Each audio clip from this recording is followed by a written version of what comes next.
Alright guys, so after 48 days, so nakalabas na tayo ng barko. Ang tagal mag-dock ng ano, barko na yun ng TriStar. Anyhow, maganda naman yung service nila, malamig naman yung aircon.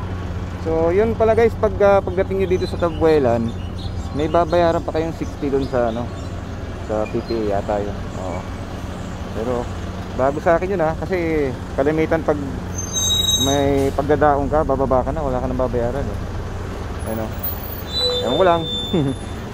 Pero ayun na, yun yung patakaran dito sa Tabuelan. So yun o, mag-ready kayo ng 60 pesos pag dating nyo dito sa Tabuelan. Okay? Alright, so right now, babiyahe tayo, pupunta tayong Pulambato kasi tatawid na naman tayo papuntang Palumpon, Leyte guys. Alright, so gutom na ako. At time check is 5:25. So ayun, doon na lang siguro ako mag-i-snack dito na hapunan. Baka gabihin tayo. Alright, sige guys, tara, let's go.